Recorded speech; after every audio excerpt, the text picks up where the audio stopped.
Bonjour, aujourd'hui on se retrouve ensemble avec les mousquetaires du Boulonnais pour vous présenter une nouvelle vidéo, une nouvelle interview. Aujourd'hui ce sera celle de Benjamin Roa, étudiant en L3 Histoire à Boulogne-sur-Mer.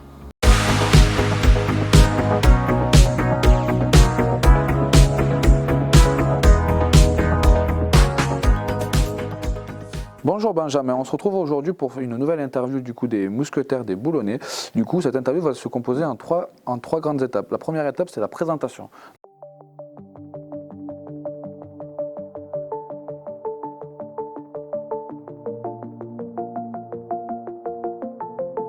Donc première question, présente-toi.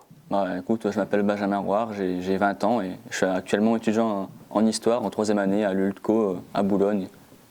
Tu es de quelle ville? Tu vis Je suis originaire de Rétzy, une petite ville à côté de Marquise. Pourquoi avoir choisi ces études? Je pense que l'histoire, ça a toujours été une passion pour moi, je pense depuis la primaire.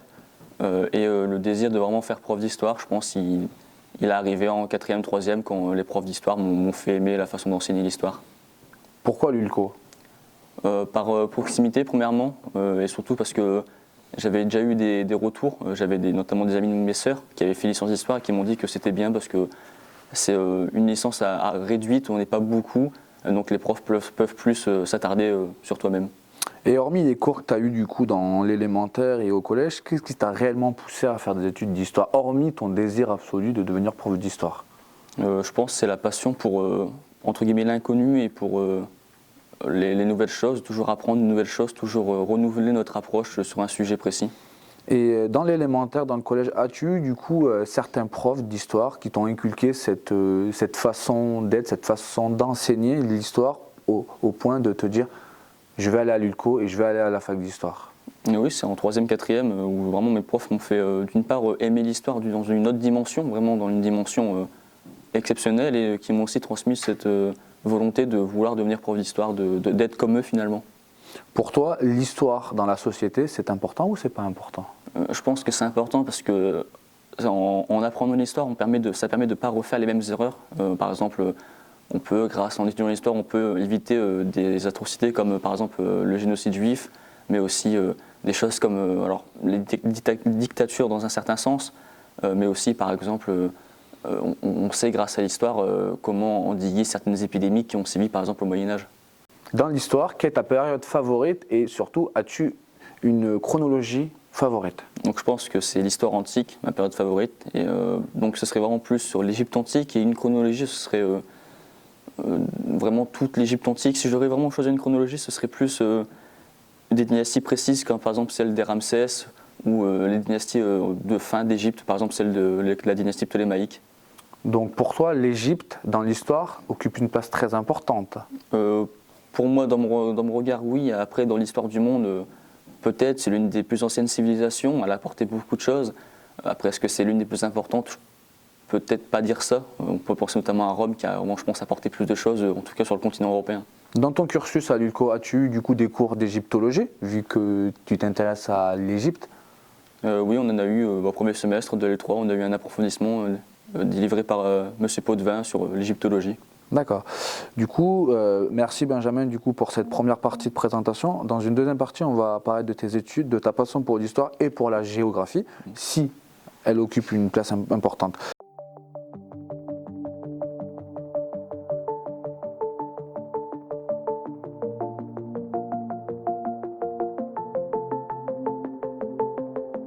Quelle place l'histoire et la géo occupent dans ta vie? Je pense que c'est une place importante, de par mes études premièrement. Je consacre beaucoup de temps et j'y consacre aussi, pas un amour, mais une véritable passion. Et chez moi, je pense que je lis quand même beaucoup à côté de la fac et en dehors des livres qu'on doit lire pour nos travaux. Donc oui, je pense que ça occupe quand même une grande place, même avec mes amis. Je peux discuter d'histoire, mes parents, tout ça, ma famille aussi. L'histoire par rapport à la géo, pour toi, fais-tu une distinction ou pour toi ça va de pair, la géo et l'histoire? Car tu as un cursus d'histoire et de géo ou tu as un cursus que d'histoire? Donc moi en L3 j'ai choisi de prendre le cursus que sur l'histoire, et au second semestre j'ai pris un bonus géographie parce que le sujet m'intéressait et parce que je considère quand même que la géo suit l'histoire. On peut faire de la géographie d'histoire, il y a un lien entre les deux. En une approche historique on peut comprendre la géographie et inversement on peut comprendre un processus historique via une étude géographique. Du coup, la géographie dans ton cursus, ça reste une matière assez importante pour développer tes connaissances en histoire. Oui, c'est ça. Je considère quand même, elle est en dessous de l'histoire, mais je la considère quand même utile à l'histoire. Donc c'est pour ça que j'ai quand même pris le bonus de géographie pour avoir un enseignement d'histoire, de géographie de L3 dans mon cursus. Avez-vous dans votre passé, dans votre vie, des événements qui se rapportent à l'histoire? Pas spécialement. Moi, j'ai toujours visité, comme beaucoup de monde, je pense, j'ai visité des lieux historiques. J'ai fait Mémorial de Caen, Verdun, beaucoup de châteaux de l'époque médiévale moderne, mais pas vraiment d'événements spécifiques dans ma propre vie. Qu'envisages-tu après ta licence d'histoire? Master, concours ou rien de tout cela? Donc moi, après ma licence, c'est un master que j'envisage, un master donc, issu d'égyptologie, donc je me suis déjà renseigné à Montpellier, Lyon, tout cela.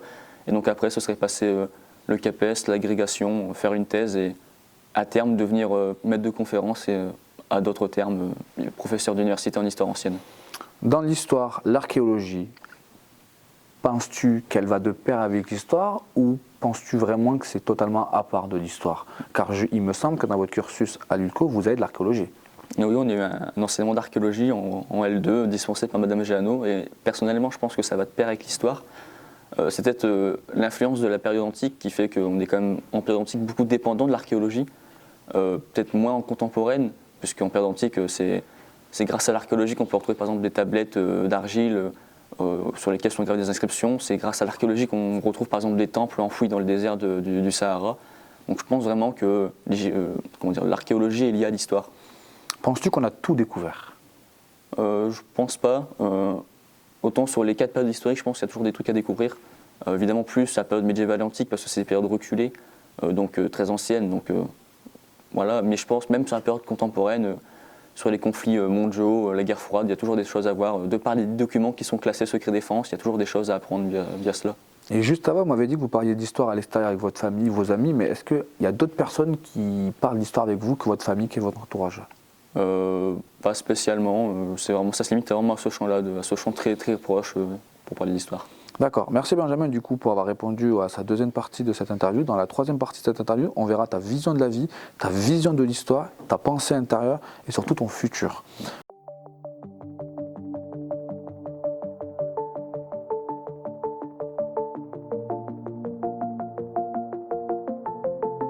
Du coup, quelle est ta vision de ta vie? Comment vois-tu ta vie? Je n'ai pas trop de réponse. Je pense que, comme beaucoup, je vis ma vie comme elle est. J'essaie d'en profiter le maximum. Je ne me prends pas la tête avec des choses des choses qui n'ont pas lieu d'être. Je ne vais pas être quelqu'un qui va ruminer le passé. Je vis au jour le jour principalement et je ne suis pas quelqu'un qui notamment prévoit l'avenir. Question suivante, assez philosophique, assez anecdotique. Comment te vois-tu dans 10-15 ans? J'espère quand même avoir réussi déjà l'ensemble de mes études, peut-être être maître de conférence. Après, c'est toujours difficile, il y a toujours des éléments extérieurs qui peuvent venir entacher cette vision. Donc, je me projette, mais j'ai aussi j'évite aussi de trop me projeter pour être déçu. Je vis au jour le jour. Penses-tu que l'histoire de l'humanité a eu un impact sur la civilisation actuelle, sur les civilisations du passé? Oui, je pense que les anciennes civilisations ont quand même forgé quelque chose dont nous avons hérité. Je pense par exemple l'Empire romain a quand même créé beaucoup de choses qui sont encore actuellement en place ou qui ont, malgré l'histoire et malgré les nuances et les déviations qu'elles ont pu subir, qui sont encore en place actuellement. Penses-tu que si l'histoire, surtout que si nos civilisations du passé sont ce qu'on est maintenant, penses-tu que sous terre, il y a les anciennes civilisations? Je pense, oui, effectivement. Qu'en cherchant un petit peu en archéologie, tu penses qu'on pourrait retrouver davantage de choses? Oui, je pense. Il y a quand même des endroits sur Terre qui n'ont pas, d'une part, pas été entièrement explorés. Et je pense que même, peut-être sous nos pieds, là, actuellement, si on creuse profondément, on peut retrouver les traces d'anciennes civilisations. D'accord. Prochaine question, je vais te poser une question assez philosophique pour avoir ton avis perso. Que penses-tu des mystères de l'Atlantique? Des mystères de l'Atlantique? Je pense que c'est quelque chose dans l'imaginaire collectif qui occupe une grande place. Je trouve ça intéressant, même si personnellement j'ai du mal à y adhérer. Je trouve que c'est toujours quelque chose d'intéressant.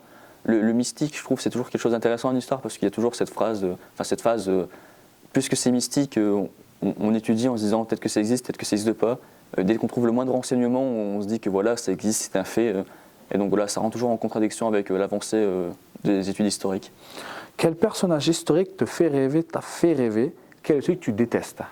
Celui que je déteste, je dirais, bon, ça va être un peu bateau, mais je dirais quand même Adolf Hitler. Et celui que je préfère ou qui m'a fait rêver, j'en ai pas tellement, je dirais peut-être par sentiment national, Charles de Gaulle. Et pourquoi?